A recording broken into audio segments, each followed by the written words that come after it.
Okay. Come on, use shortcuts. I only have one arm or one hand right now. That's what shortcuts are made for, so you can use one hand.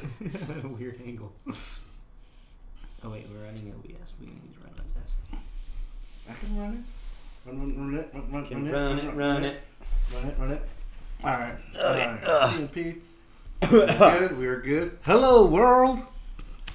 Plug in. Let me eat. Go eat. All right. My iPad. Let's just start real quick. Yep.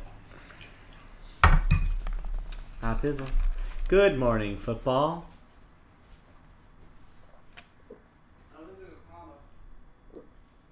There's no comma. Good morning, football. Good morning, football. Mm-hmm. It's not good morning, football. Right, do a pause. You're not talking to the football. Unless you are. It's like good morning, Vietnam. Right. Except I think that's an exclamation point. No, I don't think there is actually any punctuation. I think it's just good morning, Vietnam. No, I think that is a comma. It's good morning, comma, Vietnam. Good morning, comma, Vietnam. Mm-hmm. Good morning, comma, Vietnam. All right. So let's. You looking this up? Actually, you're right. It does have a comma. Yeah. Because he said good morning to Vietnam. Yeah. Huh. Okay. All right. Stuff we talk about here on the podcast. Hi. So let's get started here. Let's get rolling. Hello. Dude, there we go. That awesome intro right that there. That should do it. Welcome to the Media Boat Podcast. Do. We're back. With, it's not like we didn't say we weren't going to come back. A lot more percentage than we were last week, at least for me. Yeah, you're actually healthy this time. Healthier. I'm not quite 100% yet. I know. There's a little bit of phlegm that still needs to escape back there. Technically, I'm not supposed to be near you when doing this. I think I'm pretty much clear. Oh, technically, you should tell people about this. Yeah, technically, you should light up the social sphere here. Let them know that we are live with the Media Boat Podcast. The Media Boat Podcast is, of course, your source for news about movies, television, music, and video games. Not necessarily in that order, but sometimes in that order. You're going kind of slow there. You okay? A little bit. Yeah, I had to think. Process. That was me process. Oh, see, I thought you were just trying to give me some time here. Also, that. I'm stretching. Today is January the 24th, 2018. This is episode 107. Yep, we got our live chat going. We're all doing good. Yep. We'll let them know. Yep. We're letting them know. Well, while we have a little slow break here, I have a question for you. I was thinking, I know, a dangerous thing. Well, you gotta have intelligent conversation sometime. I was thinking about a possible thing we could do to shake up the format a little bit, and we don't have to do it today, but I was just kind of thinking about this. What if we opened with, not necessarily always thoughts, but maybe what if we opened each of the segments with what we've been watching or what we've been doing in each of the watching / playing / listening to, and have that as an icebreaker. I'm not against you on that. Like I was thinking about that because it'd be a way to be a little bit more conversational rather than just immediately go right into news. But then after we're done, we can go into news. Also, it kind of eliminates the whole I don't know where we put these thoughts when we bring it up, I guess, yes. kind of thing. But like I said, we don't have to really do that now because we didn't really plan for it. But maybe after you recover. Quick. After you recover. Hello, doctors. Hey. Yeah. So, speaking of recovery, next week I'm having tonsillitis. Well, he's not having tonsillitis. He's getting his tonsils removed. Yeah. I think those are two different things. Yes, those are two different things. Yes. I'm getting my tonsils removed, so I may not be able to talk next week. Yeah, we're going to kind of have to wing it next week. He may be here, but he might not be able to contribute. I'll be saying one word at a time. Yeah, or something. We don't know exactly very close to the mic or something. We don't know what status he's going to be in. So, yes. Get ready for a lot of my voice, unfortunately. Coming out of my mouth, though. Sure, if you want to match my lip movements to really trip him out. Just like singing Who's talking? in the rain. I don't know. Just like singing in the rain. Yeah, just like singing in the rain. Just like singing. Okay. It's how I live my life. Just like singing in the rain. But for this week, let's just roll right into Yeah. our usual format. Our usual format starts with movies, and that always starts with the weekend box office numbers. And we have quite an unprecedented run here from our number one movie. Yeah, so we whiffed it this week again, based of what we thought was going to be your number one movie. We thought one of the newcomers was going to beat the competition, namely 12 Strong, which you had specifically pointed out as the one you thought that was going to be the big one Yes. to beat. Well, 12 Strong debuted at number 2 because your number one movie is still Jumanji, Welcome to the Jungle. I don't get it. I mean, don't get it it either. came out during Christmas, and yet people are still going to see Yeah, it. my headline for the post on the site was just, well, not the headline, but the first line of my text was just like, you know it's January when like a so-so reboot does as well as it's doing. Yes. Yeah, there's nothing, and this is proof. And the sad part is that there will still be nothing for about another 2 weeks. Yeah, it's kind of dead, but it's always kind of dead in January, so no big Yeah. surprises there. But yes, Jumanji is still your number one with 19 million more, adding to its grand total domestically of 316, which is a lot of money. Yes, that actually puts it at number 7, I believe, all time of 2017 domestically. So it could still potentially crack the top 5. This could happen. 12 Strong, as I mentioned, debuts at number 2 with $15 million. Yes. Den of Thieves debuts at number 3 with 15. The Post slides down to 11 million at number 4, and The Greatest Showman wraps up the top 5 with another $10 million. I'm happy for it. Yeah. I'm happy for it because it didn't get any of the Oscar stuff that I thought it would get, but at least it's doing well at the box office. Yeah, so far so good. A nice consolation prize. But This weekend, yes, the newcomers, or the newcomer.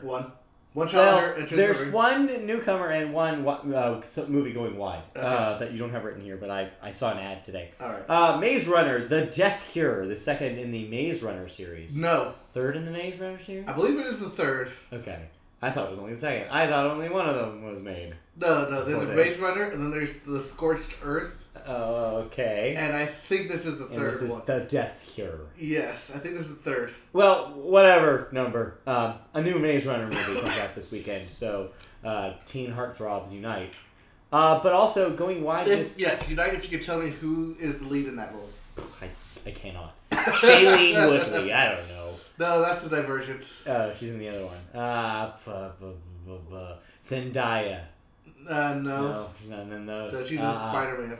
I have no idea. I know. Because I don't know either. I think it's Dylan something. Dylan Thomas. Wait, no. I don't know. Bob Dylan. Somehow. No, then the other movie this Friday going wide from a limited release, finally, The Shape of Water. Oh, okay. Finally goes wide this week, so see it to probably be in your top 5 next week. I think that's due to some news that Kim's going to come out later. Yeah. We're going to talk about. So Maze Runner's got to be number 1, right? Something has to dethrone Jumanji, and this has to be it, right? Right? Right? Do you think it can make more than $19 million? Well, that's the thing, though, is that even Jumanji's going to fall to like 10, so it's got to break 10, right? It's got to break 10. It can break 10, right? Well, it's not Super Bowl weekend, so it very well could. Sure, so let's put a tentative Maze Runner here. Oh, God. But who knows anymore? All Shape right. of Water may end up being number 1 because people want to go see it. For all we know. For all we know. Okay, moving into movie news. And real quickly, we're going to go over some thoughts. See, this is what I'm talking about. Yeah. Because you need to indicate where these are. Yeah, we'll put them at the bottom. Yeah. After we're done talking So about this. what do you have thoughts about? So, I saw 2 movies. I saw The Commuter and I saw 12 Strong. All right.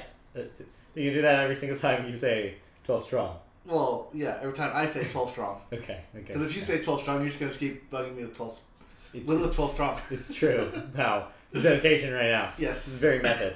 Okay. Let's talk about The Commuter then first, because that was last week. So if you saw Nonstop, this is basically Nonstop. On a plane.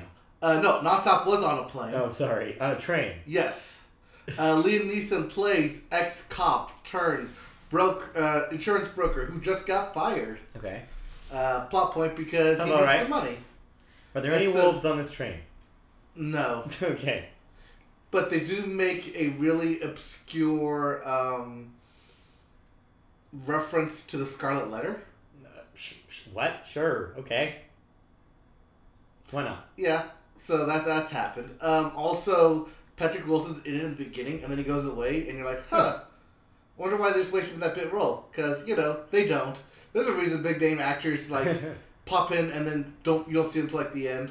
So, that being said, there's nothing about this movie that is remotely interesting or fascinating. That needs to be a poster quote. There's nothing in this movie that is remotely interesting. Other than Liam Neeson basically yelling at random people, saying, where's the thing? Where's the MacGuffin? Are you the MacGuffin? Yeah. That sounds terrible. It kind of is. And I thought it would be better because, Liam Neeson gonna do old man, I'm a badass shit. Right, that's what Stay is now. But no. No, this is as if someone took Nonstop, set it on a train, and then lazily wrote stuff around what he's doing and explaining it step by step what he's doing. It's bad. Yeah, well, that's a disappointment. It's not even a fun, I'm just gonna... I'm sorry. There was somebody at a sign at this LA Kings game that said, Doughty eats Tide Pods. Why? Because it's 2018, that's why. Sorry, that was very distracting. Anyways, yeah, there's nothing interesting about this movie. I mean, there's stuff that could have been interesting, but it gets blown up with a runaway train and then a standoff at the end, and it's just very muddled. And then when you start to piece it together, the mystery of it all, it's just why, huh? And then you just go, it just falls apart and crumbles. It's not worth your time. Not even worth I remember this movie. Let me watch it on Netflix. No, just avoid it at all costs, which seems like most people are doing.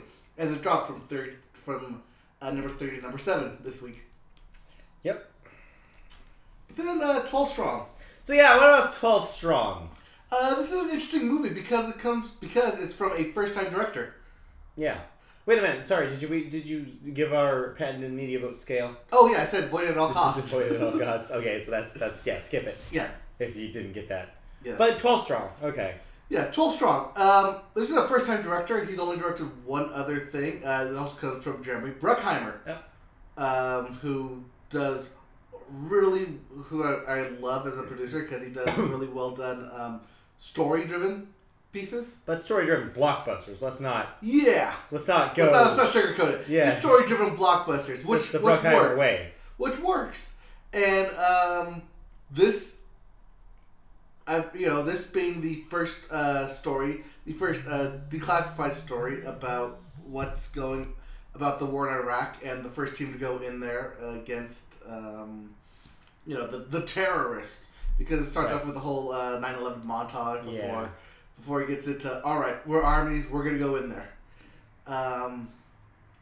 That being said, first time director, I give him a pass on a lot of stuff, but a lot of stuff in the first half works. I like a lot of stuff that he did in the first half of this movie. It's very well done. It's very it drives the characters, makes you care about them. I want to see more Michael Pena stuff because he's good. Yeah. He's in this. He does a good job in this movie, holding his own with Michael Shannon and one Thor. Not Thor brother, but actual Thor, Chris Hemsworth. Actual Thor. Yes. So it's a good movie. The first half's good. Then the second half just goes into a big blockbuster. We're going to do explosions and gunfighting and typical war movie, which kind of disappointed me. Yeah. I can see that. Because, you set everything up to where, this could be interesting. It could be a new take on this war that we've had, 20 movies about or so, the past 15 years. But, no. The ending kind of soils it for me a little bit because it does turn into a typical war movie. That being said, still worth a pleasant watch. Okay, so probably stream it. Yeah, definitely stream it. If you happens to work in your timetable to see it, go see it. Chris Hemsworth does a really good job in this movie. He doesn't take off his shirt, I don't think, so that may deter some people. So he doesn't hit all the Chris Hemsworth levels. I'm trying to remember if he does take off his shirt or not. Because I know he rips Well, no, that's Michael Shannon who gets his shirt ripped open. But I don't know. I don't remember there being a shirtless Chris Hemsworth, but Chris Hemsworth acting as a general in this movie is... a captain. Captain Hemsworth. Captain Hemsworth? Yeah, is really well done. Okay. So, yeah, if this works in your schedule, definitely check it out. The first half of this movie is a fresh take. Second half just goes into a typical war movie. So, okay. You get what you get when you come to these type of films. Yeah. No one has yet to make a fresh eyes or a fresh take of it yet. So who will be that person? It's Spielberg in another 20 years. Will he still be directing in another 20 years? We'll still be around another 20 years. Oh, well, yes. He'll be around. Are you sure? He's rich enough where he won't die for a while. You're right. All that money's going to keep him alive. Yeah, that money keeps him alive.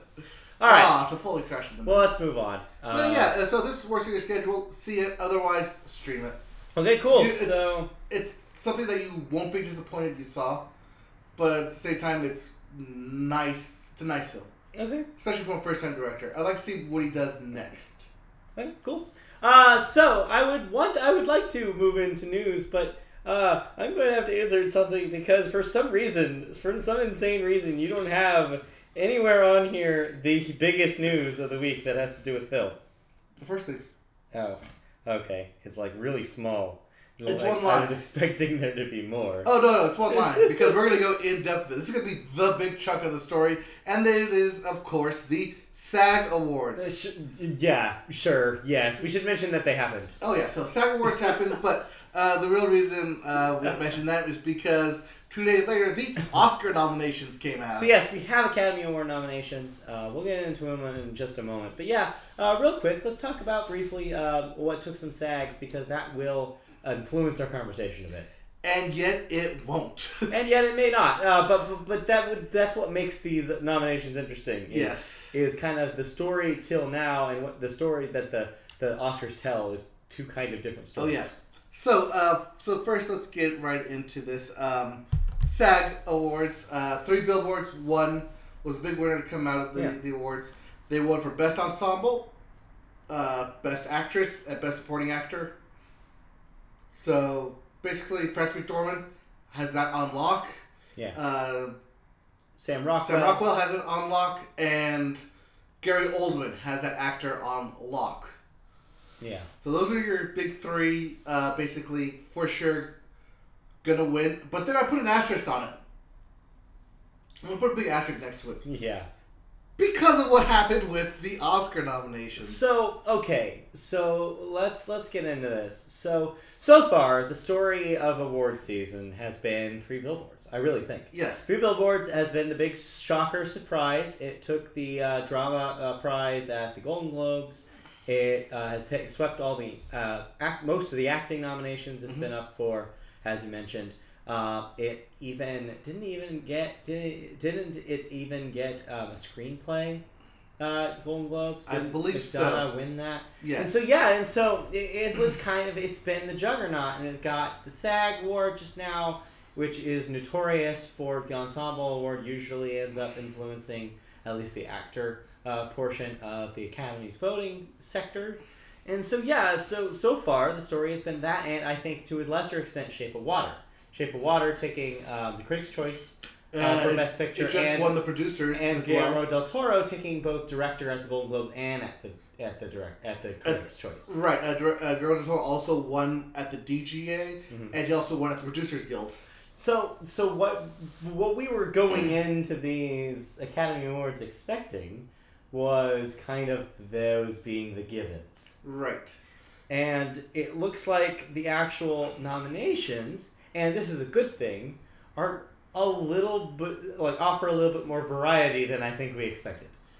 But then here comes my complaint is, does that variety, because they make room for all these, other nominations, which we're going to get into, does that mean that they deserve those nominations? Or are they putting them in there because of what's happening and the status they want to portray?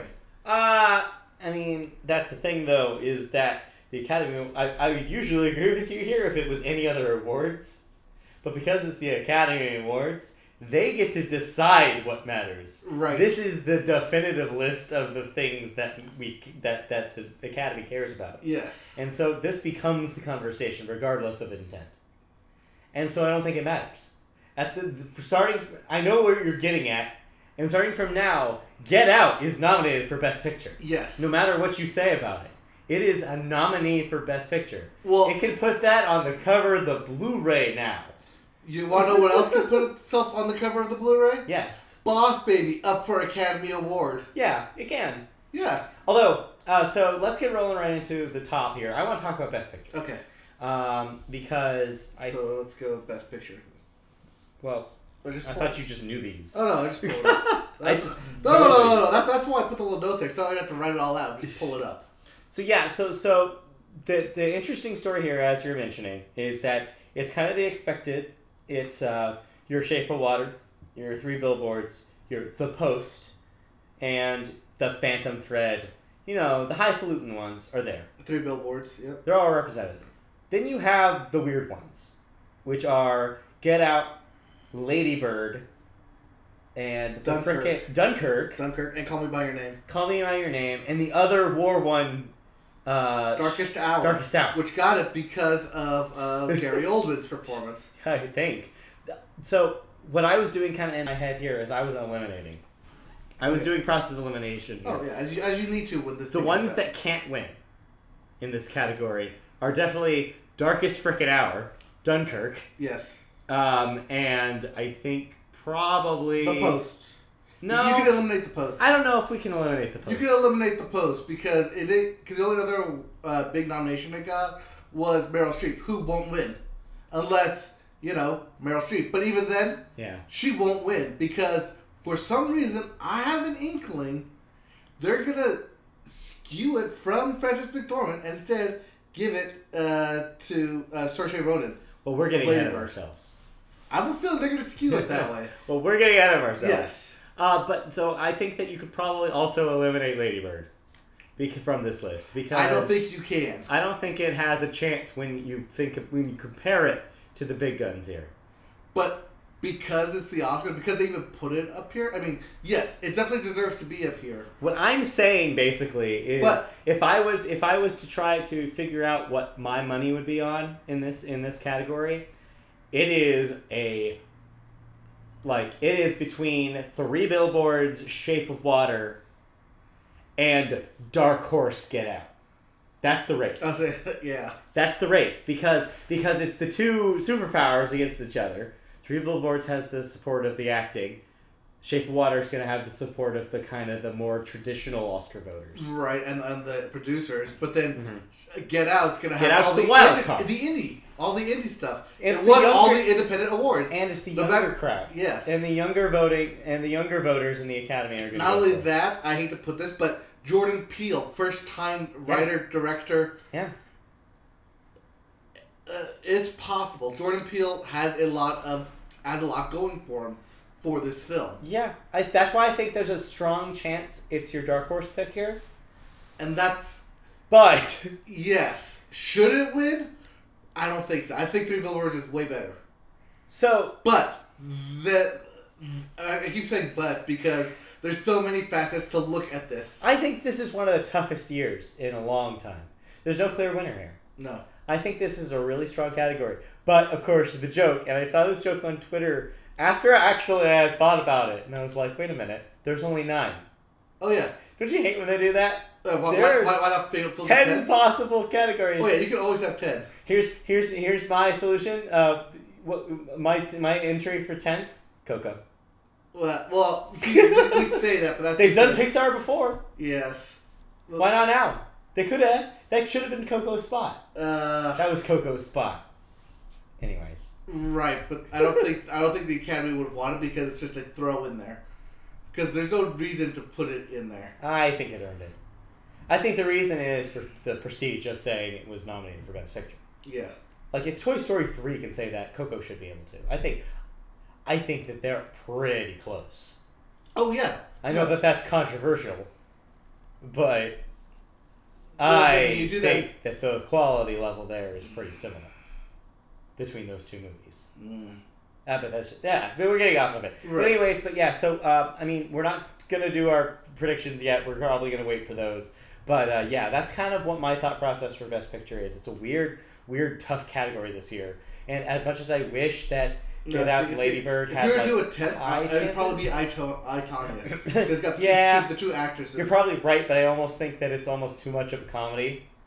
Yeah, but... Which is also confusing why Lady Bird is there, because it's also very much a comedy. Yeah. And it's like almost like the like spiritual Woody Allen movie in this list, because it's I mean, not obviously like, you know, Woody Allen the man, because there's things to say about that now. But I mean, like in spirit, the kind of movie that he used to make, that Lady Bird is very much like that kind of movie. Okay. Let's move on to the acting category. Yeah, so lead actor, Timothée Chalamet, Call Me By Your Name, Daniel Day-Lewis, Phantom Thread, Daniel Kaluuya, Get Out, Gary Oldman, Darkest Hour, and Denzel Washington, Roman J. Israel. So the road to this award, these nominations, has tricked us, because there's one person who's not on this list that won a bunch of awards in this season, and that's James Franco. And I'm going to put that because of everything that came out about James Franco after he won the Golden Globe. I think it's a combination of that, and I think it's also, again, it's a comedy. And Oscar hates comedy, except for in the screenplay categories. Yeah. You know it. Everybody knows it. It's been the case forever. You're right. But comedies only get nominated in screenplay. I know. But he's so good in that film that it is the definite snub of the acting category. It's a big snub, but I think that means that the path is open for Gary Oldman. I think you're right. It has to be. It's Gary Oldman. Unless you get a surprise Daniel Kaluuya because people will vote for it. Yeah, I mean, he's really good in that movie, but I think that movie is not necessarily his performance. Like, that movie is a lot of things. Yes. Besides that, and I think Gary Oldman has the prestige, you know, give or take whether or not this will also be Gary Oldman's first win, I think. Yeah, probably. Yeah. I think so. So it's definitely his time in terms of like. So yeah, who should be coming up? It's either that or it's the or they do the Daniel Day-Lewis goodbye career Oscar, which they could totally do. They could totally do that. They could totally do. So yeah, I think those are your two. Yeah. Actress. Frances McDormand. We don't even need to talk. Although you don't seem to think so. I think for some reason, entering my mind, Saoirse Ronan. She's good, but. Frances McDormand has this thing on lock. She should have this on lock. It's Frances McDormand. Yes. I think that you're getting in your own head about this. Maybe getting my own head about this. There's no way there's an upset in this category. Right. Supporting actor has to be Sam Rockwell. Yeah, it's probably Sam Rockwell. However, they did throw in a Christopher Plummer in there for All the Money in the World. Which is the weird pick because wasn't even originally in that movie. No, that's what you think. Is this like a big middle finger to Kevin Spacey? Yeah, maybe, but that means he probably won't win. Oh no, yeah, I think this is still Sam Rockwell. Right. Yeah, this is definitely Sam Rockwell's to lose. Yeah. Then that brings us to supporting actress: Mary J. Blige, Allison Janney, Leslie Manville, Laurie Metcalf, and Octavia Spencer. Allison Janney has the momentum right now. Yep, I think this is hers. She's won every award for it. This is hers to lose. Yeah, as much as we want Laurie Metcalf to get some sort of recognition, but we'll see. And that brings us to director, where everything can get thrown out of whack here. Yeah, this is tricky because as much as it would be easy just to say Guillermo del Toro because he's won it so far. The fact that they're nominated both Jordan Peele and Greta Gerwig. Yeah. After the uproar of her not being nominated for the Globes. Yeah, the Golden Globes. Yeah, she was up for everything else. Yeah. But she didn't wasn't up for director. You're right. Right. Yeah, I don't know. I think my gut still says Guillermo. I think that the Directors Guild win is telling here. Right, but the Acting Guild is a huge part of this. Yeah, and they did. Yeah, they did. Yeah, that's why I cannot rule her out because. Yeah, it's good that Greta's there, but that I don't know. It kind of goes back to the same thing where it's like I don't know which is more of a. when you have to compare the movies, I know it's like apples and oranges. Right. Those are two very, very different movies. I don't know which is trickier to direct. I actually don't know. The special effects, kind of more drama stuff, or kind of a more, like...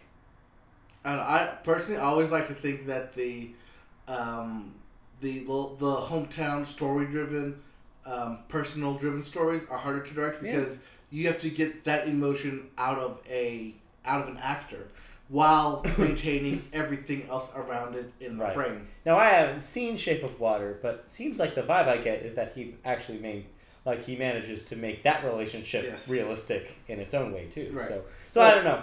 Speaking of Shape of Water, the one supporting actor, or rather lead actor, that got snubbed was Doug Jones. Yeah. Who should have been nominated. I think this is another case of Andy Serkis. This is CG or this is costume. We don't really get to see the actors, so we're not going to put them up there. Yeah. I think that's a tricky thing that I don't think we're going to have a solution for a while. Right. It's going to take some crazy performance for a mocap actor to get nominated. Right. But in terms of director, I'm glad to see Christopher Nolan get out here. Paul Thomas Anderson, sure. He's there because he has to be. He gets a pass.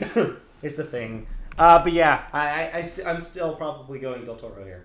Right. Then let's just jump right down to screenplays.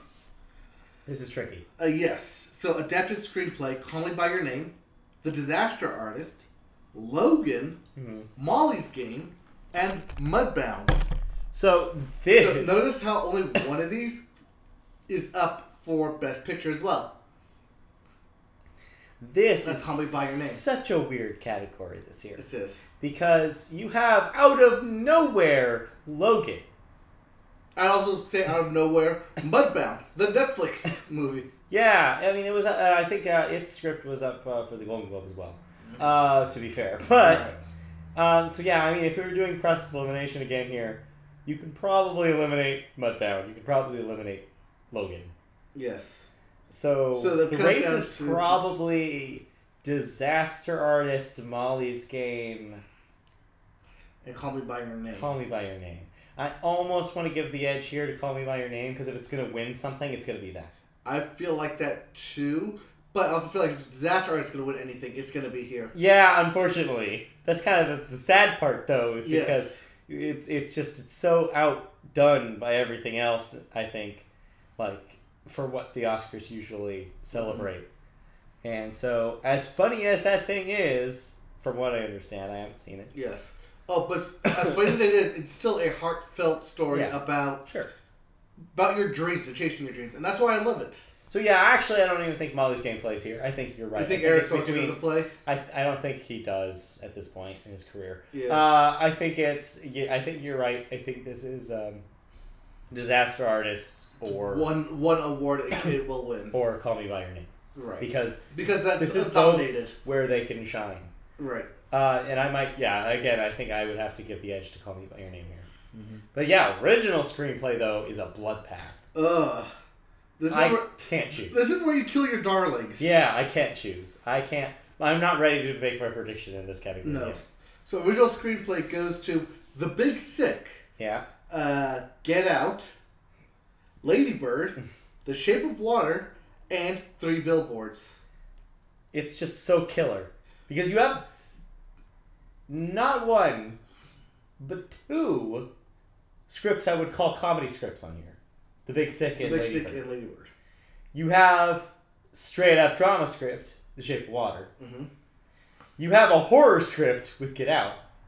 Or comedy, depending on which side you're on. Yeah. And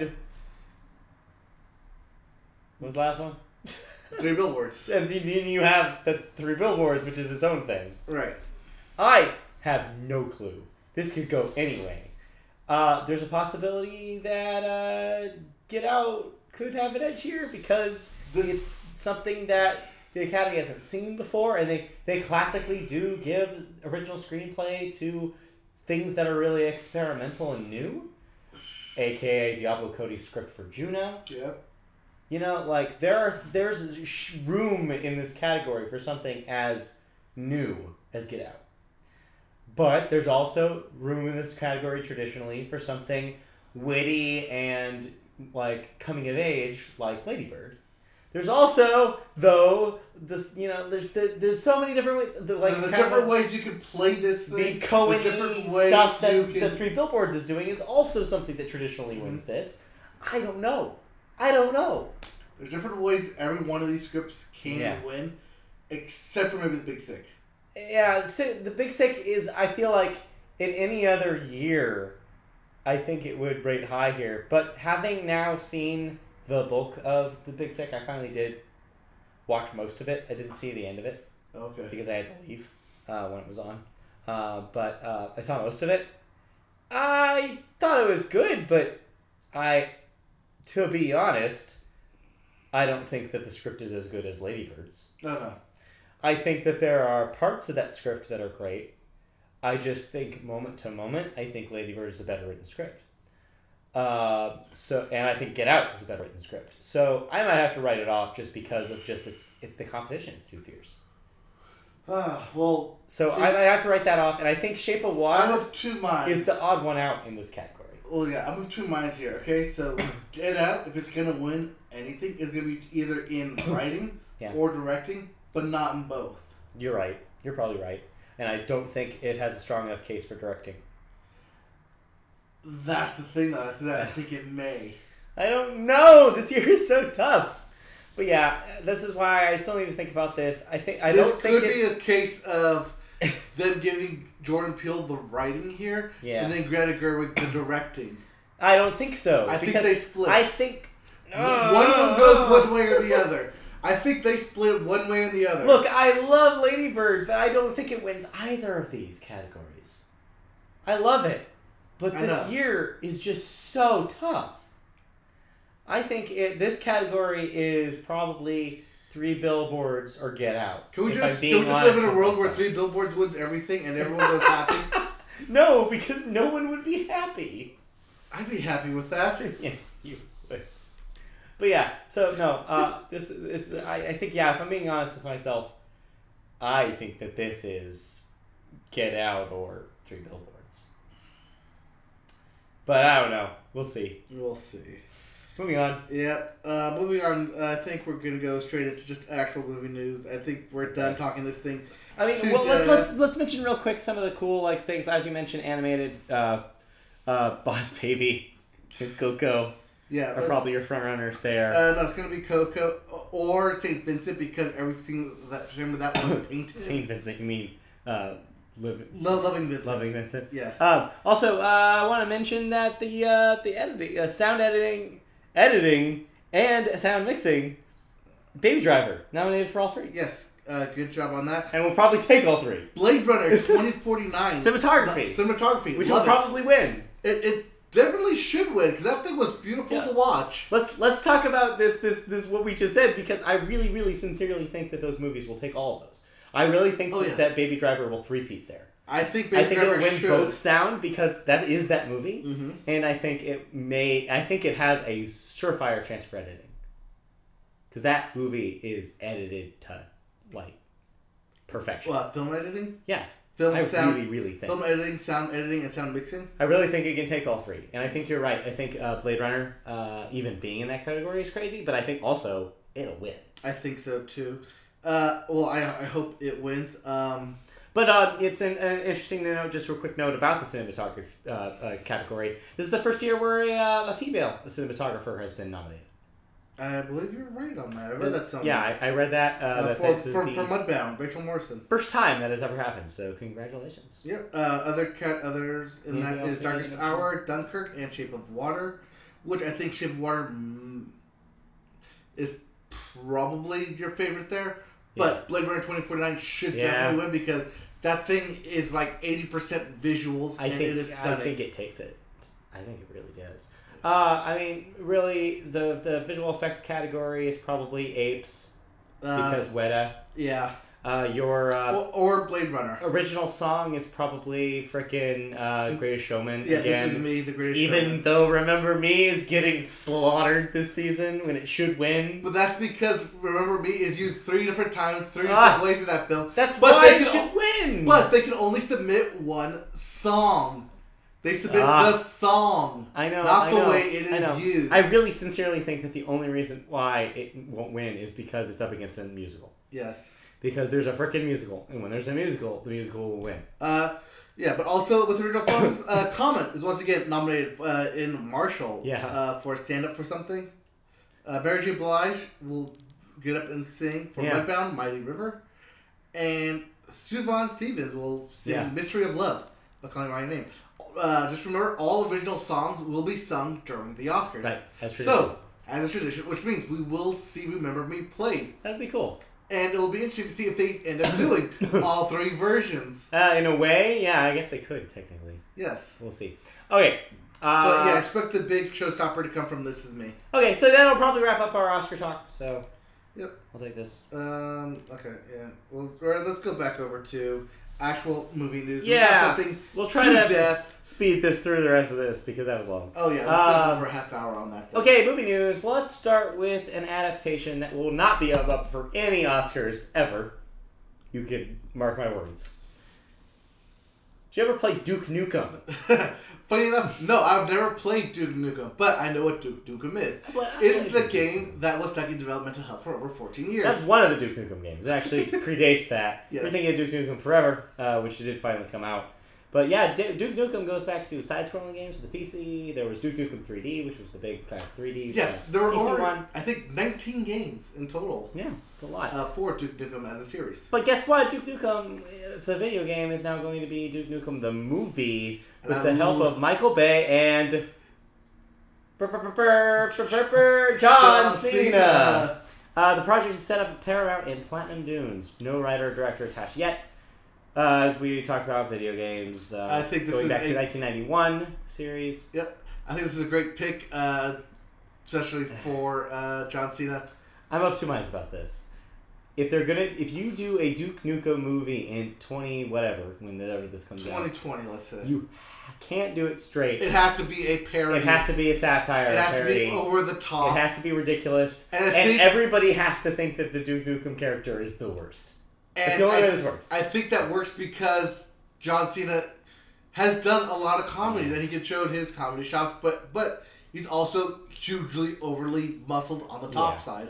But you cannot do a straight play of Duke Nukem at this point. Oh, no. Especially in the current Hollywood climate, that character does not work. Yes. You have to make a movie making fun of that character. Currently, there is no writer or director attached to this. So yeah, but that's great. If I had to put anyone, I'd put Lord Miller on it.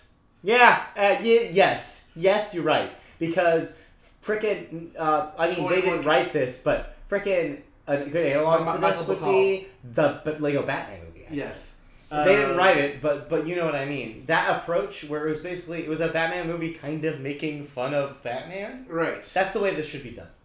That's the tone. Yes. Put Michael Bacall writing on this. Get Lord Miller to executive produce this. Yes. Yeah. You're right. That's what should give me someone to direct it over the top. Director.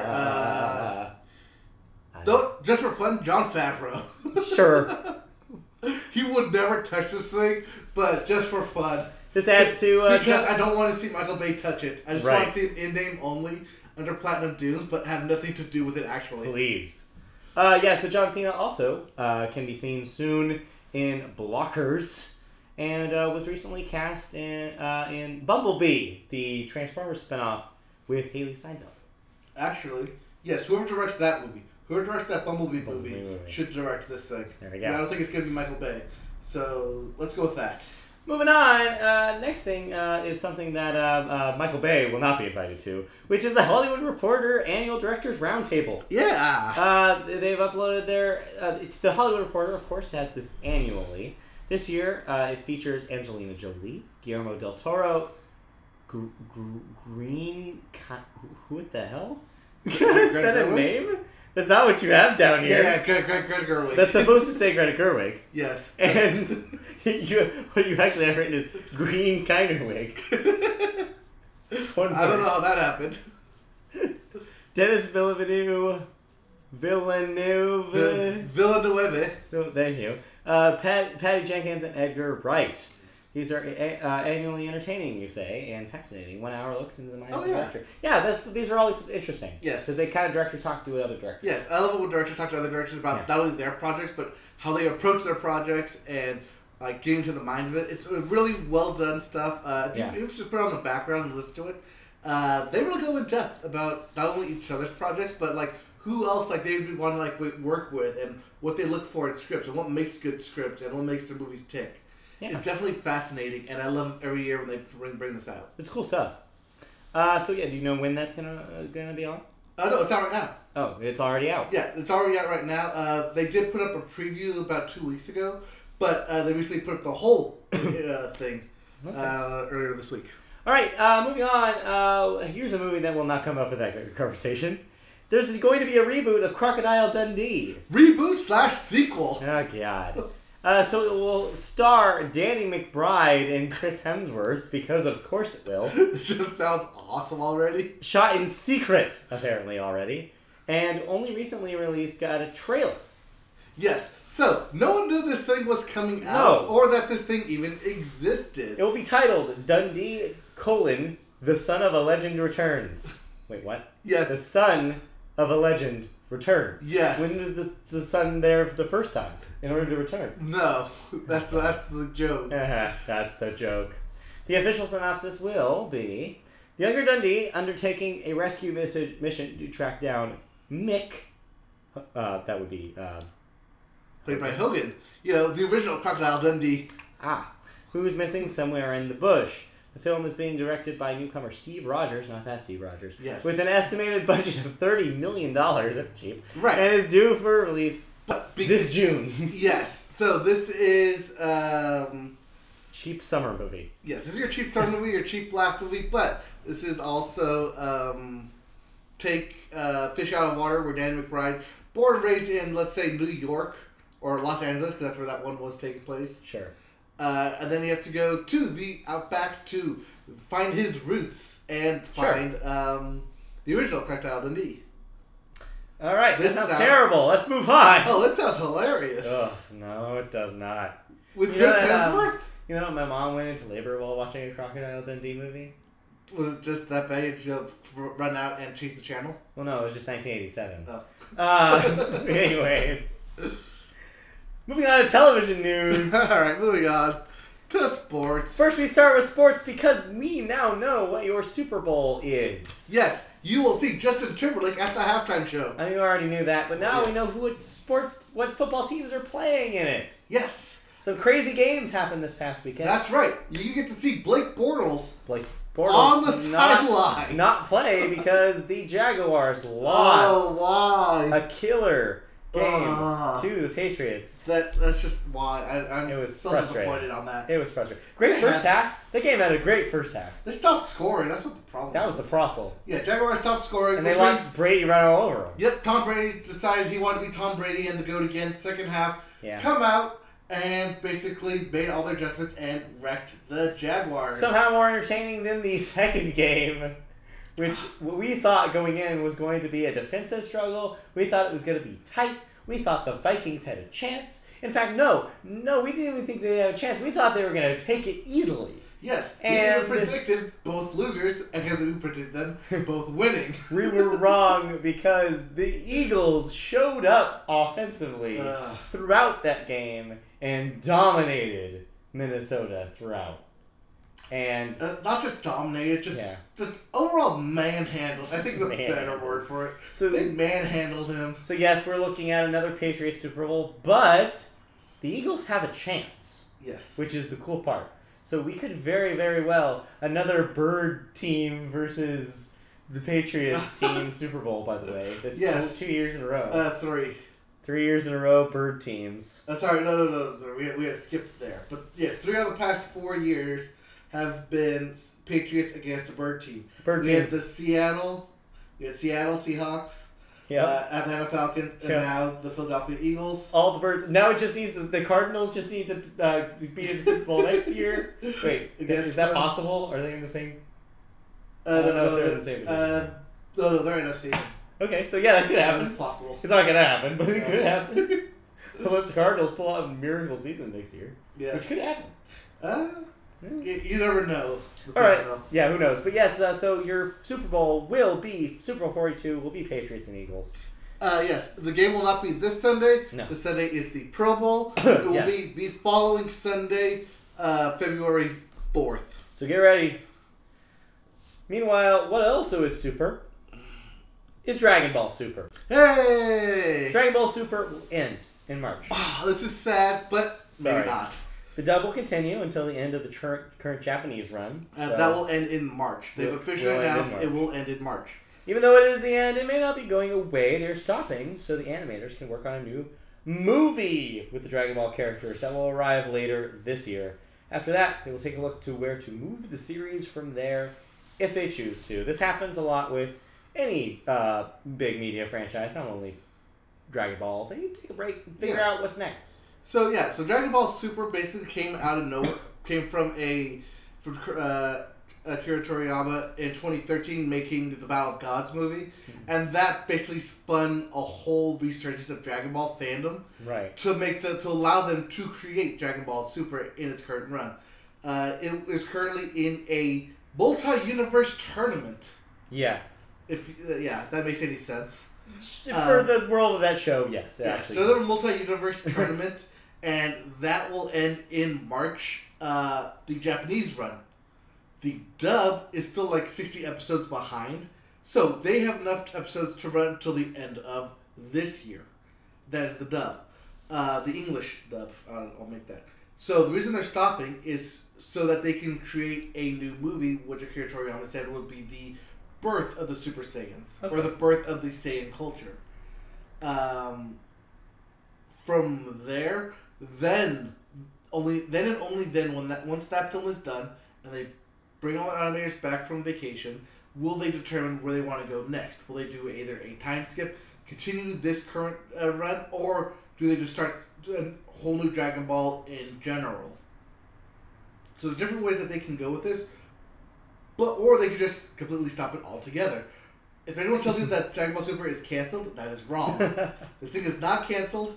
It's not technically a hiatus either. They're going to reevaluate what's happened and where they're going to go from here. Yeah, so anything could happen. Chances are probably, you're probably right. This is not the last we'll see. Right. Dragon Ball Super has definitely risen a whole lot of anime fans, and where it's going to go is anyone's guess. But nobody should be guessing, and no one should be telling you otherwise of anything that is definitive unless it comes from the mouth of Akira Toriyama. Fair enough. All right, let's move on to somebody who I don't think was ever a voice in Dragon Ball. No. Was he in, maybe he may have actually been in that live-action Dragon Ball movie. Remember when that happened? He may have been the douchebag, if I remember correctly. Wait, that's everybody. Yay! In that movie. Hey, no, I'm talking about Joel McHale, comedian / television host. He's got a new gig over at Netflix. Yes. He will be hosting a weekly unscripted show. Will be a half-hour topical series that will skewer the latest events in pop culture and news from across the globe. There will be celebrity guests, comedy sketches, and video clips from everywhere. 13-episode series launches February 18th with new episodes dropping weekly. This is following previous Netflix talk show that have also been in a weekly format, like Chelsea Handler's recently canceled show, and David Letterman's recently debuted show. Yes. So my guess my guest needs no explanation. Yeah, no introduction. No introduction. So yeah, when I saw Joel McHale, I was like, oh god, what is he doing? But after reading this, I was like, oh wait, no, this sounds like The Soup. Yes, I love The Soup. This is basically The Soup Redux, and because it's on Netflix, I think you can get away with a lot more. I loved The Soup. I used to watch The Soup religiously. So if it's anything like that, The Soup was my favorite thing on E. It's the only reason I ever had the E only channel. good thing that's ever been on E. Let's be real. Yeah. But yeah, if this is anything like The Soup, which sounds like it could be, Yep. then yeah, I'm on board. I'll at least check it out. I'll See definitely, if it's interesting. Yes. On This is week. definitely a good call for Joel McHale. Yeah. Who's had couple stinkers in the past. The last big thing he was in Community, but even that's been off the air for 5 years now. Yeah. Of course, I'm not counting the Yahoo series of it. The Yoo-Hoo series. Yes, the Yahoo. It's delicious. It tastes like chocolate milk. It's just rolling on the floorboard. Alright.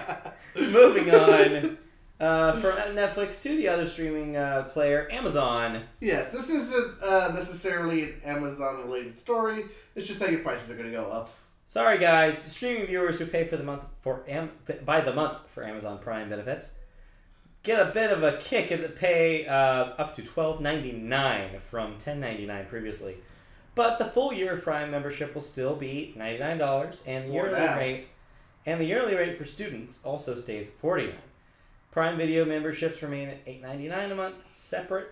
I believe that's not. Yes, I believe that is. If you just want the streaming video only, you just have that, and you don't want any of the actual like today shipping and music. In a new study, more people are going to Amazon to watch movies than Netflix, which has seen a rise in original content instead, and Hulu, where people go to watch currently airing TV series. So, almost like they found their niches. Yeah. In a weird way.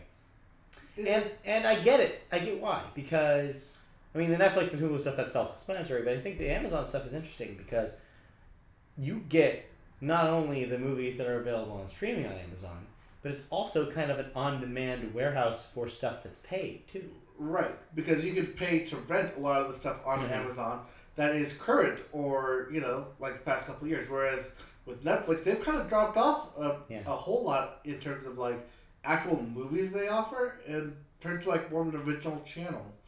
Yeah, and I think that's what they wanted. Didn't they say that they wanted like a certain percentage, like 50% of all their content to be original content? Yes. So yeah, they found their niches because each of them have done really well on one specific thing.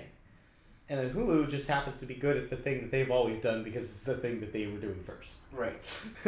Because they were first, everyone knows them as being the first, so everyone goes to them. So I think that's kind of the interesting part about this story to me is that, yeah, they can increase these prices because they know that people won't leave because Amazon has all the movies. Right, but again, this is also for anyone who's doing month to month for some reason. Yeah, but I'm sure that's probably a lot of people. Yeah. I mean, Amazon has the movies. I mean, FX might tell you. FX might lie to you, to your face, and say that they have the movies. But we all know that that's not true. Right. You can go to Amazon and get pretty much everything. Amazon's got everything. They really do. What they don't have, though, yet, is a reboot of Murphy Brown. Would anyone want a reboot of Murphy Brown? Apparently Candace Bergen does. Murphy Brown is getting a reboot on CBS, a 13-episode order for a revival of the 1988 sitcom. Its creator, Diane English, will return, and Candace Bergen will return as well. Bergen will reprise her role as the famous investigative journalist and TV anchor. Talks are underway with other original cast members to return. Of course, this is hot on the heels after NBC did its revival of Will of Grace, and ABC is planning their revival of Roseanne. Yep, not planning. They have already revived it. You know what I mean. Yes, it just isn't out aired yet. Yes. Yeah. So CBS, of course, has history. It aired Murphy Brown originally, so it aired it for 10 years. It went off the air in 1999. After 10 years there, English was the original showrunner there. For the first 4 seasons before leaving. So, be interesting to see, especially this current political climate, what they can do with it. Could be alright. The best take I saw today on Twitter about this was, while we're rebooting literally everything, come on, just give us Night Court. I'm like, yeah, you're right. Yeah. Why don't we have a reboot of Night Court? Let's do a reboot at Night Court. Just do Sports Night while you're at it then. Yeah, actually, you're right. Let's do both. Yeah. Let's do, I don't know, what's left? The West Wing? Cop Rock. Cop Rock back. Fraggle Rock. Cop Rock, produced by the producers of La La Land. Alright. There, I fixed it for you. That's just Rise. Is it? No, that's Glee. Alright, it's basically Glee. All right. Do you have any thoughts about television that we need to talk about before we move into cancellations? Did we watch anything new? You watch the first episode of Versace? Yes. So if we want to go into that real quick. Assassination Versace by the coward Robert Ford. Yeah. That's what it's called, right? Yeah. So this is actually a very different take than People vs. O.J. Simpson, because while that's the first season was told in chronological order, and you got events and news as it happened. This is not that. This is not that. This jumps back and forth between 1985 and 1999, I believe, when he was assassinated. Definitely starts off with the assassination and then the ensuing manhunt. The ratings for this were actually down from the first season of People vs. O.J. I saw those numbers come out for the first episode. But so far, it's in an interesting take. It's definitely more art house style than the People vs. O.J. Simpson was. Okay. The assassination... so I'll just call it Versace for short. Yeah, Versace. Versace and OJ. Yeah. Yeah. So Versace is definitely very, very more art house. A lot of it's more centered. A lot of it's more clean. But that's because it takes place in the world of fashion, where everything is clean, and Miami Beach, where everything is fun and bright. I think they did a really great job of casting. Darren Criss? No. The girl. Oh. Shoot, what's her name? Yes. The Nespresso girl. The Nespresso girl. She's the Nespresso girl. Danny DeVito? No. Penelope Cruz. Yes, Penelope Cruz. No, the other one. Wait, no, is it actually Penelope Cruz? Okay. Yes. Penelope Cruz is... She's like a little kid. Or is that Natalie Portman with the Nespresso? I don't know! Anyways. Danny DeVito. Danny DeVito. No. Anyways. Detective Pikachu. Natalie Portman's on my mind now. Yes, she is. No, Penelope Cruz is really well casted in this as Versace's sister. I expect big things to come from her. She may even get, if the first episode is any indication of what her role is going to be in this thing, I expect her to run the gamut of lead actress.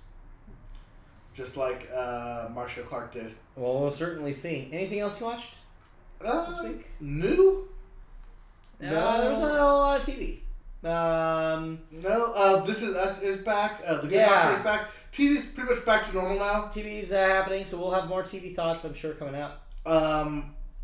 TV, but also music news. The Grammys are this Sunday. Yes, but we'll talk about that in music, I think. I did not put that in music. Yeah, that's fine.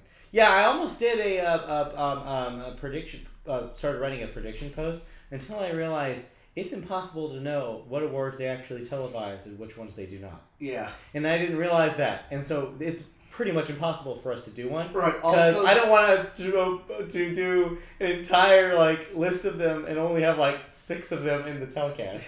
Because that'd be super dumb. Yeah, because the Grammy shows more of a... It's for more performances, yeah.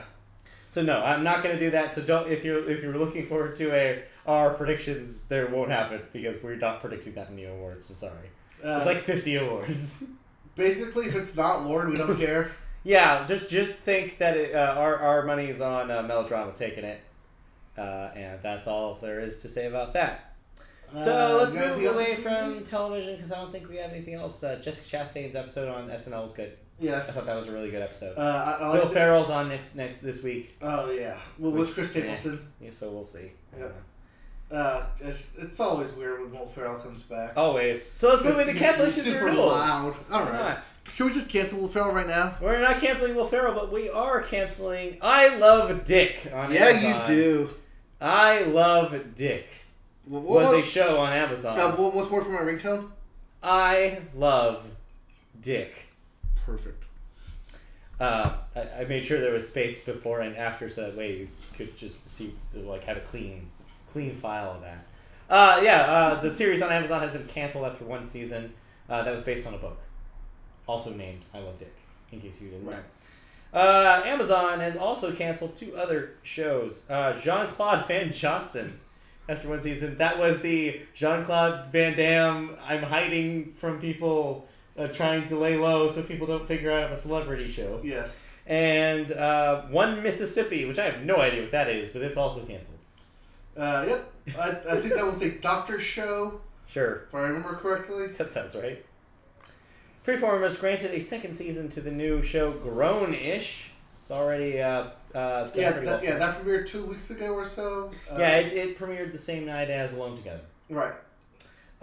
Veep on HBO. Not been canceled, but it's been delayed. The next season will not air until 2019. Right. So we didn't talk about this last week, but 2 weeks ago was Julia Louis-Dreyfus' last treatment for her breast cancer. Yeah. So she's still in recovery, but so far they claim that they have gotten everything. She will be fine. She just needs to rest and recover. Which means that Veep will not premiere until the following year, which means for the first time in 9 years, it will not be eligible for Emmys. Yes, which means we will get a new Emmy winner for Best Actress in a Comedy Series. And we'll also get a new Emmy winner for Best Comedy. Yes. Because it will not be eligible for that either. Thank God. The streak is over, guys. All right. Yes, the streak is over. The Kings have scored. And it's tied up. All right. But what the streak is unfortunately over for these following people because they are dead. Oh, yes. Here are the deaths. That was really bad. I'm sorry. I apologize for that segue. That is in bad taste. That was great. All right. Because they are dead. Okay, first we have Dorothy Malone, age 93. I feel bad laughing at these dead people. Actress who was in Written on the Wind, Peyton Place, and Basic Instinct, and won an Academy Award in 1956. Yep, Peyton's Place. For Basic Instinct. No, for Peyton Place. You're right. Jim Rodford, age 76, was an English bassist in bands Argent, The Kinks, and The Zombies. Naomi Parker, age 96, the inspiration for the We Can Do It Rosie the Riveter design. Yep. That was her face that they used. Very cool. John Coleman, age 83, American meteorologist, co-founder of the Weather Channel. Yeah, which I thought was kind of fun. Yeah. I mean, not fun that he's dead. But the co-founder of the Weather Channel. Yeah. Huh. And Connie Sawyer, age 105. Yes. Who is an actress in such fine movies as Dumb and Dumber, Pineapple Express, and When Harry Met Sally. Yes, she was always the old lady. Fun fact, because she was 105 and still acting, she gets the notion of the longest living actor. Wow. Or sorry, the oldest actor. Oldest. Yes. Yeah. That's kind of crazy that she was playing an old person in the 90s, and she was still alive. Oh yeah. Until like now. That's insane. And then finally, definitely not 105, Laurie White, age 52. Oof. Country singer for the songs Now I Know and That's My Baby. Not 100% sure if I've heard either of those, but I'm sure maybe if I've heard like it, maybe I'd recognize it. I don't know. But that is it for your deaths. So we need to move on to something I do not have prepped. Which is the Billboard. That's okay. My phone is yelling at me to frickin' install an update right now. That's okay. But as long as we're going into music, just a quick reminder that the Grammys are this weekend. Justin Timberlake in 2 weeks. If you're going to any concerts, just be safe. Definitely. Yeah. Definitely do that. Definitely do that. Okay, Billboard, your Hot 100. We have, get this, a brand new #1 song. Is it? It finally happened. It finally happened. Ed Sheeran has been dethroned. Ed Sheeran's been dethroned by Camila Cabello, Havana. You totally called it. I totally called it. Well, I called that her other single would chart eventually. Yes, eventually. I did not actually call this, that Havana would beat Ed Sheeran finally and claim #1 spot. But yes, the year of Camila Cabello is officially started. It's officially begun. This is it. This is what I was talking about. #2, Perfect by Ed Sheeran drops down 1. #3, Rockstar by Post Malone featuring 21 Savage is inexplicably still here. #4, Finesse by Bruno Mars and Cardi B. And #5, moving into the top 5 after probably the SNL bump from about a week ago, Bad at Love by Halsey. And moving into the albums chart, your Billboard 200, your number one album right now because It got released. of the bump and because it was released, debuting at number one is Camilla Cabello's titular album, self-titled. Hey, you called it. So far so good. Number two, The Greatest Showman soundtrack moves Hey. down a bit. Divide by Ed Sheeran is your number three. Stony by Post Malone is number four, and Reputation moves back into the top five Hey, that by looks like Taylor it. Swift. Congratulations, Taylor Swift. What's Welcome new back. this week? This week we have upcoming releases, as we always do. Mhm. First we got Calexico with The Thread That Keeps Us. Django with Marble Skies. Django. Migos with Culture 2, the sequel to Culture. Yes. Mimicking Birds with Layers of Us. I just like layers of mimicking birds. I thought you would. Nightmares on Wax with Shape the Future. Nils Fram with All Melody. I think that is Niles Fram. Niles Fram. Yes. That's what it looks like. Rick Springfield. Yes, that Rick Springfield with The Snake King. Someone tell Mark. Steep Canyon Rangers with Out in the Open. The Spook School, which I've actually heard of, with Could It Be Different? Really? Yes, The Spook School. It could be different. All right. And Ty Segall, who I've also heard of, with Freedom's Goblin.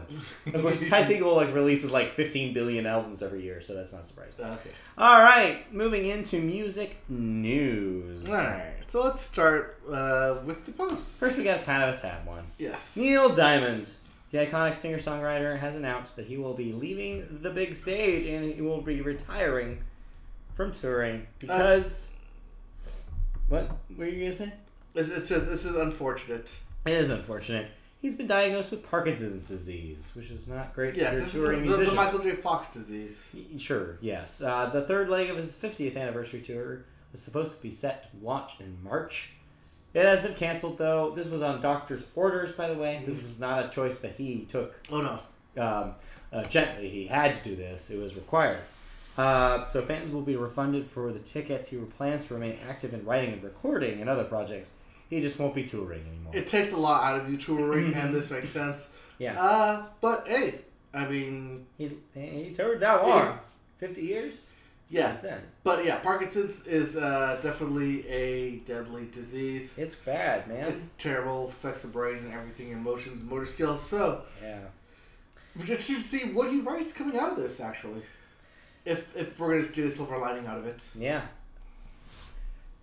Also, retiring from touring, but for different reasons, none other than Sir Elton John. Elton John has been touring for 50 years, but he's now over it. Or at least he's retiring Yeah, from he's it. done. Because he wants to spend more time with his kids. He'll be 71 years old in March. Ugh. And his kids, Zachary, age 7, and Elijah, age 5, with his husband, David Furnish. So that's who we'll be spending time with. Yes. But before that, he will head out on one final tour, aptly named the Farewell Yellow Brick Road Tour. Because of course that's what it's called. Of course it is. It will last more than 300 dates on 5 different continents, beginning with the U.S. in this September and ending in 2020. Yep. He says, quote, "When I stop, they're going to be 10 and 8, his kids. And that's a very important time in their lives."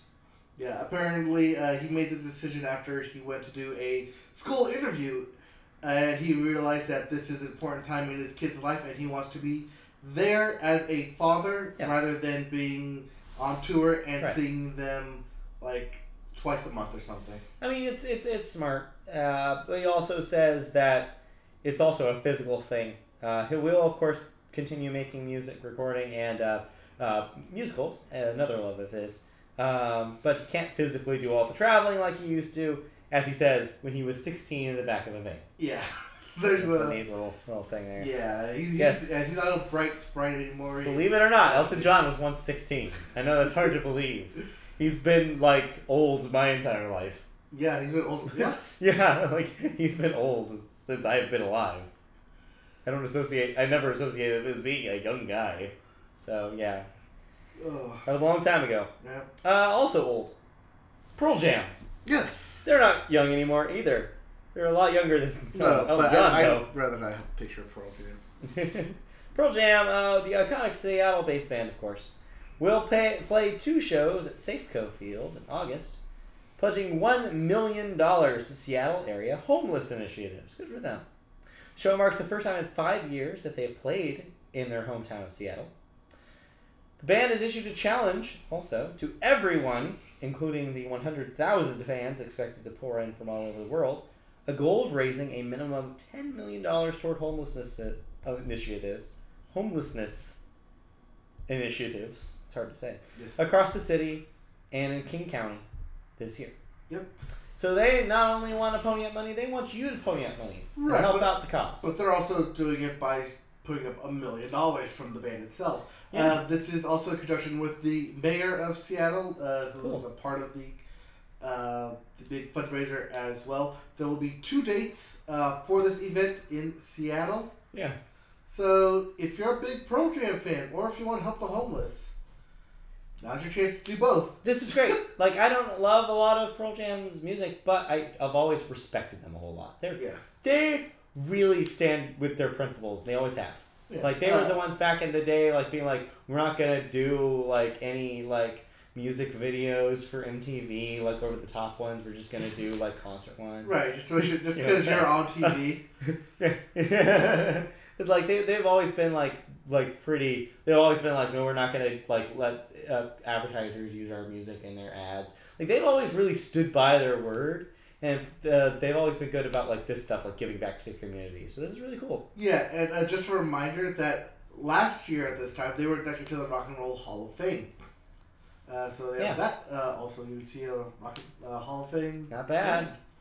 Moving into another community, which is giving back, actually, in this case. Yes. The Boston Public Library will This is a fun story. digitizing over 200,000 pieces of vinyl that were discovered in their basement.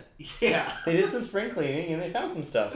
Oh, that's hilarious. Through a partnership with the Digital Library Internet Archive, these records are getting a second life after being tucked away in the storage of the library's central branch. The vinyl collection is a wide-ranging assortment of, I think you mean pop. What? Yeah, it's Pap. It's supposed to be pop. It's an assortment of pap. Whatever it is, you didn't like it. So just all this pap in there. Pop, jazz, spoken word, and classical, ranging from the early 1900s all the way to the 1980s. So that's pretty cool. Yeah, when they do the digitizing of this song, they're going to do it with keeping all the hiss and distortion in it. Yeah, because that's the way it's meant to be heard, man. Well, no, actually, it's just... Well, I thought that's accurate. what they said. Yeah. That the way it's going to be heard is with all the static and everything else run into it. Cool. One of the fun things about this is that for some reason they had 2 vinyls of New Kids on the Block found in their collection. Sure. Well, they did have a bunch of hits. Yes. Alright. Moving on out of music into video games. Yes. And big releases have come. New releases! We're finally here. 2018 is here because 2 major games come out this week. First up is Dragon Ball FighterZ. Yes. Your big new Arc System Works fighting game featuring everyone's favorite Dragon Ball characters. And by that, I literally mean everyone. They have updated, including the Super roster, including what is currently going on in the Japanese version.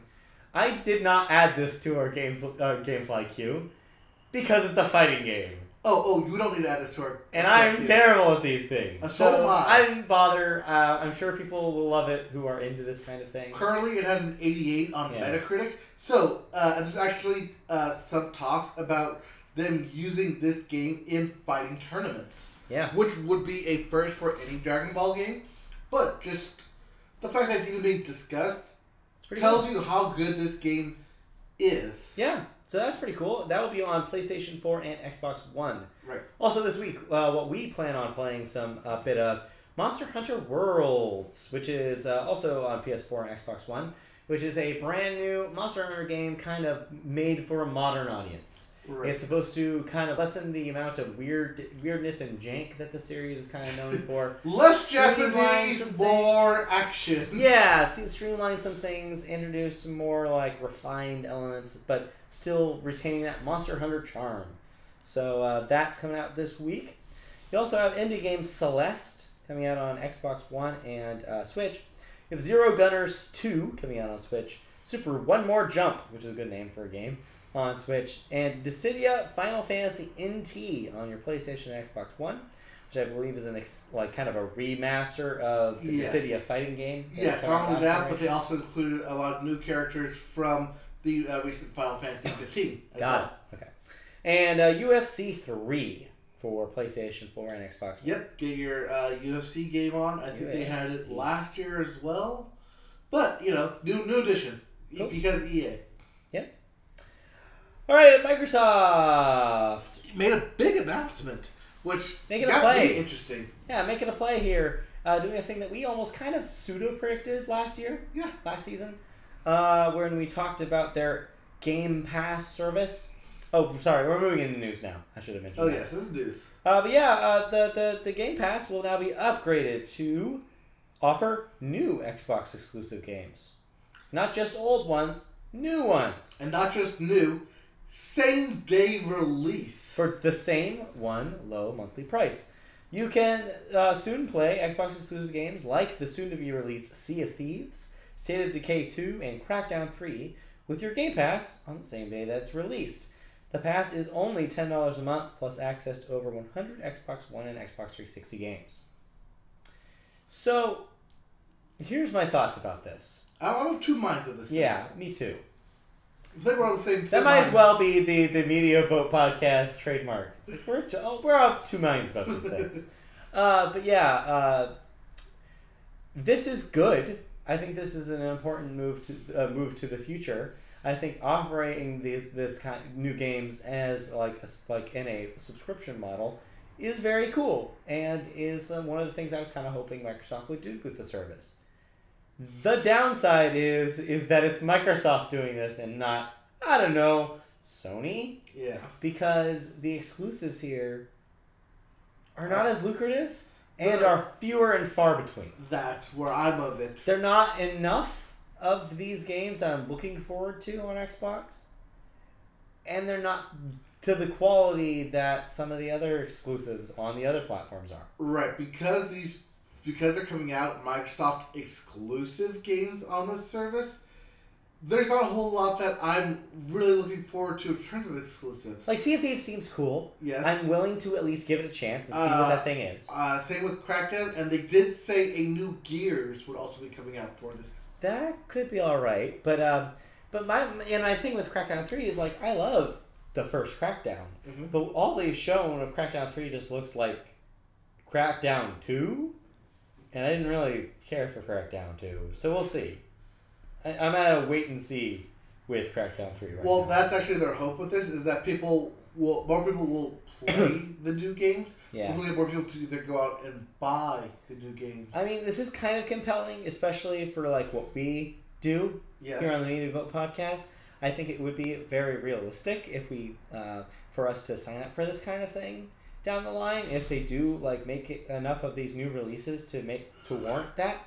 I'm curious whether they are doing this just for AAA box retail releases, or if this will also like their smaller indie releases, like either Cuphead or PUBG, something like that. Yeah, or like future indie releases too.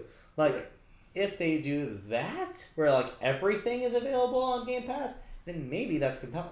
It would definitely get me to at least invest in one. Whether or not I use it would be another thing. Yeah, the tricky thing is having to pony up $10 every month for months that may not have anything. Yes. I mean, we already do that from GameFly. But, right. So, but here's the thing, though, is that just like with PlayStation Plus, where we already pay $50 a month for free games per month. Yeah. With this, adding another 10, if 2 of those games are worth it, then it covers it. Yeah, that's true. I don't know. It's a tricky one. We'll see whether or not that's enough of a selling point for this thing. The other thing is just that it's Xbox. We barely turn on the Xbox anymore. That's the thing, is that this is their play to get people to be turning their Xboxes on. Yeah. And it could work. I mean, the Game Pass is good for what it is right now. if you haven't played those games and if you don't mind the down-res graphics. It's just so sad that all I want is Sony to do this now. I know. I just want Sony to do this because it would be amazing. Which is funny because Sony has it all set up through PlayStation Now. The difference, though, and I wanted to kind of why I didn't say one of the words you had written down in your word here. You have written down the word stream, which is not what Microsoft is doing with Game Pass. Game Pass, including the new releases, will be a download, not streaming. Oh, it is yeah. Game Pass download? Everything okay. Game Pass is download. They're not doing any streaming. Okay. However, PlayStation Now is just streaming. Right. And that's where I got that is the issue. Yeah. Is that I kind of don't want them to add that stuff to PlayStation Now because I don't want to stream that stuff. The downloads actually are more lucrative because that's a game that's actually like physically on your hard drive. Mm-hmm. And you don't have to worry about internet speed like ruining your giving you lag or anything. So yeah, I don't know. We'll see how this plays out, but it's interesting. It's definitely an This is interesting definitely good news and a good move for Microsoft. Potentially. So we'll see where it goes. Yes. Moving on to Facebook. Yep. They've announced that they will be esports leagues. They're going esports, guys. Yes, they've announced that there will be the main broadcast partner for the highest level of esports competition, which includes the CSGO Pro League and the ESL One circuit, with full English and Portuguese. Yes, okay. I thought it was weird that they mentioned Portuguese. Portuguese. But yeah, specifically English and Portuguese. So I saw a story on about this on the internet that seemed really loaded. Like I think it was Kotaku story or something like that. I had the same where it was like, oh, does this mean the end of Twitch? Like, God, no, it doesn't. No. Anyways, what this actually is that yes, Facebook will it'll be called Facebook Watch, and it will be well, Facebook Watch is what it is right now. Yeah. You know, with part of Facebook Watch. Yeah, with the Lamar Ball ads that you keep getting bombarded with. That's Facebook Watch. Never lost. Yeah. Never dry. But yes, so Facebook Watch is currently a thing. They're trying to get more people to use it. And this is actually a good way for people to do it. Also, one of the good things about this is that you can chat with whoever you want in private chats, including your friends, which I think is really innovative and something they should definitely capitalize on. That could be cool, yeah. So yeah, it can connect to existing Facebook pages of teams, players, and talents. Platform will stream in 1080p, 60 frames per second, and will have VR capabilities for its 2 billion monthly active users. That's on Facebook. Yes. You can, like you said, you can switch between general chat and private chat with groups of friends who are watching the broadcast. It will start with Dota 2 at ESL 1 Genting.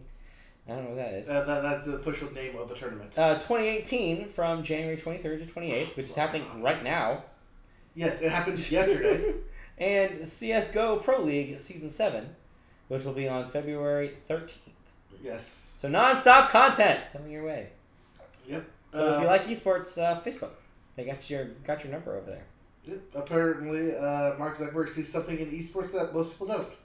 Yeah. And that is dollar signs. Dollars, Yes. Activision. Speaking of dollar signs, another giant company, Activision. Yes, Activision Blizzard, I think they're officially called. The CEO, Eric Hirschberg, is leaving the company. Open your mouth when you say that. What? I know. It's just Hirschberg is just Hirschberg. Just a very close bow. Hirschberg. Yeah. Eric Hirschberg is leaving the company after 8 years when his contract ends on March 31st, 2018. Eric leaves with Call of Duty as the top video game franchise for the 9th year in a row in North America. Surprise. And the 8th globally. Activision Blizzard is actively conducting a search for the next CEO. However, Destiny 2 seems to be struggling. Yes. So both Destiny and Call of Duty are the two big games coming out of Activision because Blizzard has their own thing going on with Overwatch. But they're currently looking for a new CEO to run everything. Whether or not they stick with just pull someone from Blizzard or pull someone from the outside. Yeah, I don't know. I could see somebody from the outside for here. I don't think they needed anything. I think they've been doing a pretty good job of keeping the Activision side separate from the Blizzard side. Yeah. That I don't think they'll pull anybody from over there. Moving on. They may promote someone from Sledgehammer is over. Yeah. I can see that happening. And lastly, our last story for video games is a funny one. Yes. So we finally have a release date for the PlayStation 4 reboot of God of War. Ba-ba-da-ba-ba. God of War's final story trailer has also dropped. It gives a look at what's to come and when we can expect the game. The game will not have any season pass. Those are done, at least for the Sony's first party stuff. Yep. Kratos will grace your PlayStation 4 on April 20th. 420. 420, guys. Yes. This is a soft reboot, as it takes Kratos through Norse mythology. Director Cory Barlog recently went through another playthrough, and he was totally biased by calling it awesome and amazing. Yes. I saw the same blog post you did. I think it also said something like it's his favorite, or like his most anticipated release date of a game he's ever worked on, Yep. and all this gushing stuff about how it's going to be the best thing ever. Yes. 420 for Yep. God of War. Not bad. Dad of War, because Dad of Kratos War. is a dad and no longer angry, until the kid eventually does he'll be get angry. killed. He'll be angry. Or the dad dies and thus the kid becomes the new God of War. Something. I feel one of those characters is gonna die at some point. Well, we'll find out in April. Yes, I will definitely be watching that in April. I'll definitely be streaming that in April. In fact, I may even get the Ultimate Edition of that thing. Maybe. Because God of War is one of my favorite series. I got, when God of War 3 came out, I got the Ultimate Edition with the Pandora box, and I was not disappointed with that thing. When you opened up Pandora's box, did everything go crazy? Yes, I just let loose the gates of hell. Yeah, I bet. I've never played a God of War game. Do we? Because I never had a PlayStation until now. Those aren't compatible with PS4. I know, we could stream it. Or we get the collection. Nah, I don't know. Yeah. Alright, well, what we will stream, however, is more Media Boat Podcast, but not tonight. No. That will do it for the show. So, if you want to hear more of us, you can tune in next Wednesday night at 8 o'clock p.m. Pacific time, where we will be a little bit more subdued, because one of us may or may not be able to talk. Very elegant. Good job. But we'll figure it out next week. But it will be a new show, so do not worry, do not fret. We will be back. Yes. I will Streaming be live on YouTube. Just search YouTube for our channel, Media Book Podcast. Yes, You'll I will find be us. in bed rest for a week, which means I'll have plenty of time to stream some games. That'll be good. Over on our Twitch channel, Media Boat. You can catch us more of this episode and episodes just like it right here on YouTube. It's true. With Media Boat. Just search Just Media search Boat Media Podcast Podcast. and you'll find us. Also, you can find our audio version of the podcast on Apple Podcasts and wherever catcher that you use your podcast for. You can also find us streaming video games every once in a while on twitch.tv/MediaBoat. Yep. You can find us on social media. We're all over the place. We're on Twitter at MediaBoatCast. We're on Facebook. Just search MediaBoat Podcast. Find our page there. You can find us also on the website. We have a website. Our website, MediaBoatPodcast.com, where we post news, we post thoughts, we post box office numbers, we post new releases every Friday, all sorts of business on MediaBoatPodcast.com. And if you like all of the above and you want to see more of it, you can donate to our Patreon. Patreon.com/MediaBoat is where you can go to donate as little as $1 a month to help us out with money to make this stuff even better and maybe get exclusive content yourself. Why not? Give it a try. Why not? So yeah, that'll do it for this week. We will be back, like I said, next week for more. Yep. If I you- won't be seeing any movies, even though No. I'll be out. Like we said, next week I'll have my tonsillectomy. I may not be talking as much as I am right now. But we'll see. But I should be able to at least say one or two words. If not, tune in on our YouTube channel. I'll be writing down everything. Yeah. Yeah. Hey, Bob Dylan video up in here. Yeah. All right. We'll see you guys next week. All See right, ya. Bye. YouTube after show. It's over. Yeah, Doctor just said she was Yeah. tuning in, and then Didn't say watch anything. the Kings games. Yeah, probably. All right. Most So likely. we'll see you. Bye. All right, thank you guys for tuning in. Be sure to watch any other previous episodes over here, over there, wherever Over it's there. at. Yep. Over everywhere. All right, bye. Bye.